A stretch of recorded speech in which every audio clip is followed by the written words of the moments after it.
नमस्कार स्टूडेंट, स्वागत है राज व्यवस्था के अभ्यास सीरीज में आप सभी का।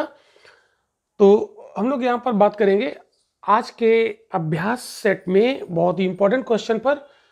पहला क्वेश्चन आप देखिएगा, भारत के लिए संविधान की रचना हेतु संविधान सभा का विचार निम्नलिखित में से सर्वप्रथम किसने प्रस्तुत किया था। बहुत इंपॉर्टेंट क्वेश्चन, बहुत बार क्वेश्चन ये पूछा गया है। पहला ऑप्शन स्वराज पार्टी ने 1934 में, कांग्रेस पार्टी ने 1936 में, मुस्लिम लीग ने 1942 में, सर्वदलीय सम्मेलन ने 1946 में।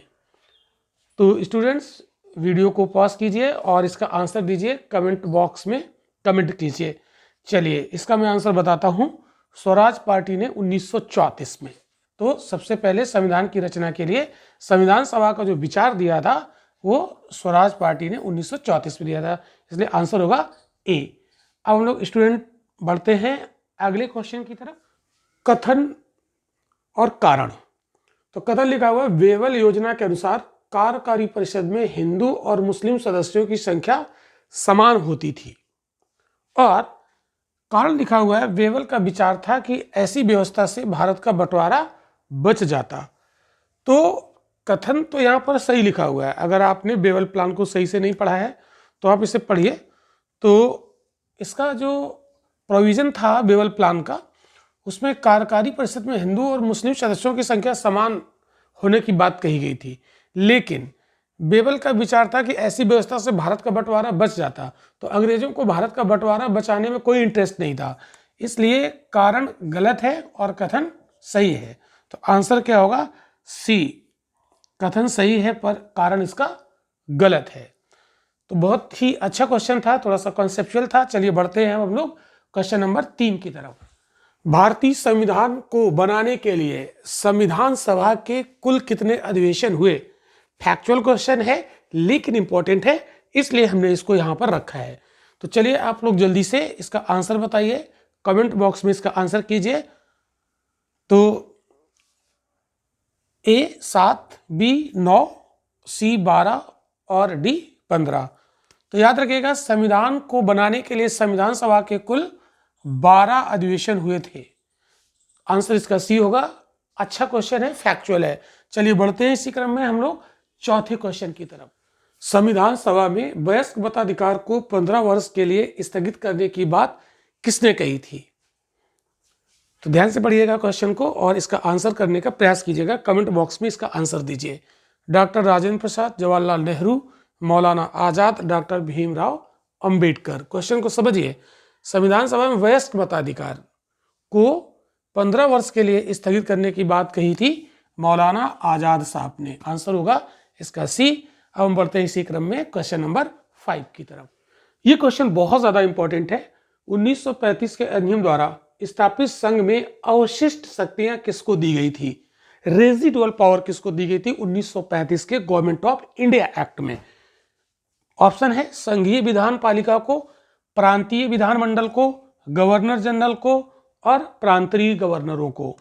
चलिए आंसर बताइए फटाफट। तो इसका आंसर होगा सी, गवर्नर जनरल को। तो लेकिन आज की डेट में हमारा जो कॉन्स्टिट्यूशन है, जो शक्तियों का बंटवारा है, अनुसूची नंबर 7 में यूनियन लिस्ट, स्टेट लिस्ट और कॉन्करेंट लिस्ट 3 लिस्ट बनाई गई हैं और इन तीनों लिस्ट में विषय दिए गए हैं। लेकिन इसके अलावा कुछ ऐसे भी विषय हैं जिनका उल्लेख किसी भी लिस्ट में नहीं है, तो उसको कहते हैं अवशिष्ट शक्तियां। और आज की डेट में हमारे कॉन्स्टिट्यूशन में अवशिष्ट शक्तियां केंद्र को दी गई हैं। लेकिन ये 1935 वाला क्वेश्चन है। 1935 का जो गवर्नमेंट ऑफ इंडिया एक्ट था, उसके तहत जो रेजिडुअल पावर थी वो गवर्नर जनरल को प्रदान की गई थी। बहुत इंपॉर्टेंट क्वेश्चन है, इसमें आप स्टार लगा लीजिए। और इसी क्रम में बढ़ते हैं हम लोग क्वेश्चन नंबर 6 की तरफ। निम्नलिखित में से संविधान सभा संघ संविधान समिति का अध्यक्ष कौन था? ये भी बहुत इंपॉर्टेंट क्वेश्चन है। सारे क्वेश्चन यहाँ पर चुनिंदा है और ये एग्जाम में बार बार पूछे जाने वाले क्वेश्चन है, तो इसे आप जरूर ध्यान रखिएगा। तो फिर से क्वेश्चन में पढ़ता हूं। निम्नलिखित में से संविधान सभा जो थी, उसकी जो संघ संविधान समिति थी, उसका अध्यक्ष कौन था? B R Ambedkar, J B. Kripalani, Jawaharlal Nehru, Alladi Krishnaswami Ayyar. Comment box में आप लोग आंसर दीजिए, इसके बाद मैं आपको आंसर बताता हूं। ओके, तो इस क्वेश्चन का आंसर होगा जवाहरलाल नेहरू, सी। तो संघ संविधान समिति, इसके अध्यक्ष थे जवाहरलाल नेहरू। ओके, इसी क्रम में बढ़ते हैं हम लोग क्वेश्चन नंबर 7 की तरफ।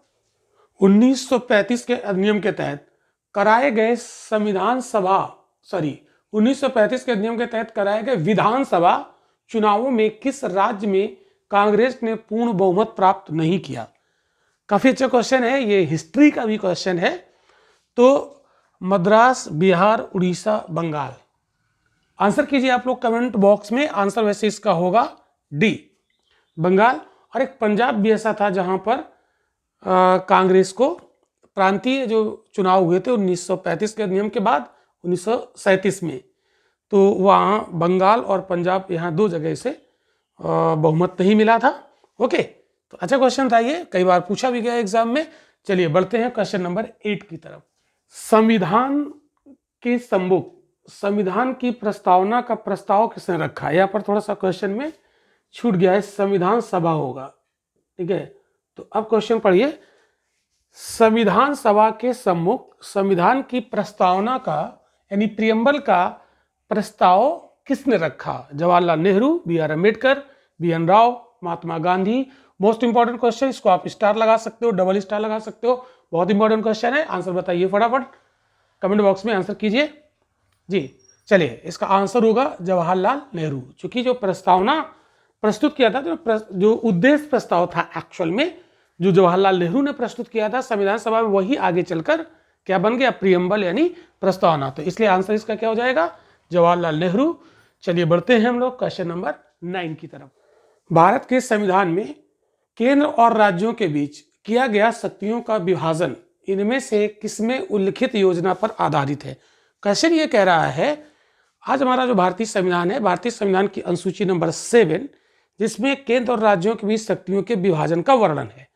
तो ये कह रहा है कि ये जो विभाजन है आज हमारे संविधान में केंद्र और राज्यों के बीच में शक्तियों का, वो कहाँ से प्रेरित है, मतलब किस पर आधारित है?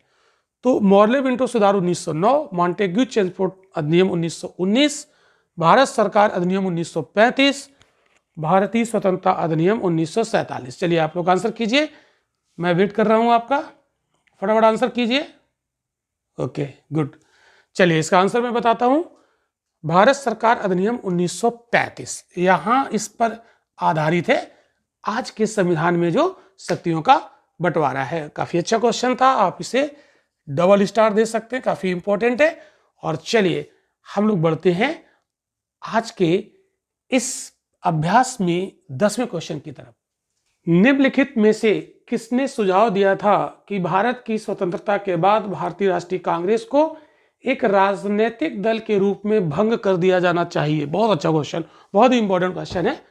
चलिए ऑप्शन देखिए, चक्रवर्ती राजगोपालाचारी, जयप्रकाश नारायण, आचार्य जे.वी. कृपलानी और महात्मा गांधी। स्टूडेंट्स आप लोग कमेंट बॉक्स में इसका आंसर दीजिए, मैं वेट कर रहा हूं आप लोगों का। चलिए वेरी गुड। चलिए इसका आंसर होगा महात्मा गांधी, डी आंसर होगा इसका। महात्मा गांधी ने कहा था कि आजादी के बाद भारतीय राष्ट्रीय कांग्रेस को एक राजनीतिक दल के रूप में उसे भंग कर दिया जाना चाहिए। तो स्टूडेंट्स आज के अभ्यास का ये अंतिम प्रश्न था। तो स्टूडेंट हम आपके लिए इसी तरीके से 10-10 क्वेश्चन की बहुत ही इंपॉर्टेंट जो MCQ सीरीज है ये हमने शुरू की है। तो आपको ये कैसा लग रहा है आप कमेंट करके जरूर बताइएगा, और अगर अच्छा लग रहा है तो चैनल को सब्सक्राइब कीजिएगा, और हाँ घंटी के बटन को जरूर दबा लीजिएगा, ताकि जो मैं यहाँ पर सीरीज इंपॉर्टेंट ला रहा हूँ वो आपको पहले आप तक पहुँचे। और यदि बहुत अच्छा लग रहा है तो आप अपने दोस्तों में भी इसे शेयर करें। तो स्टूडेंट्स मिलते हैं अगले प्रैक्टिस सेट में, बाय बाय।